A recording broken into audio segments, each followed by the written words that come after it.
Hi guys, now I want to talk about Raleigh again. And I know I've said this before, but for me, Raleigh represents, and so does Becky, so I guess this is a video about both of them again, is they both represent true emotionally adult parents. Cause, they just, they grew up with their kids. They were not selfish. They were just like, I really hate this idea that my son with losing his leg really wants to do this. I'm scared crapless, but he wants to do it, and I'm gonna support him.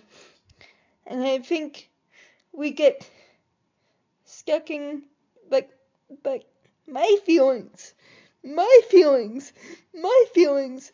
And so their willingness to let him go is a great example for all of us, not just those with disabilities or those with cancer, those going through cancer, but actually how to deal with it emotionally so that the person going through the treatment sees themselves as skilled themselves, and I think that's a very powerful thing. I can speak to that not as a cancer patient, but I know part of the reason I do have such a strong relationship with my parents is they did the same thing. Like, the disability was no reason for me not to try my highest, not a reason not to be me. And do I get stuck in that sometimes? Oh yeah, I'll do another video about that shortly. But the point is to have such strong parents that they were strong enough to let him go. And yes, I've said this before in this countdown.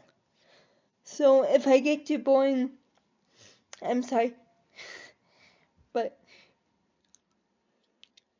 it's a thing that I think we need to consider, especially these days. I won't go into why, because that's not the foundation's business, but I just find that a great example of just emotional maturity that Terry grew up in, and the whole family as well, which I'll explain in the upcoming videos.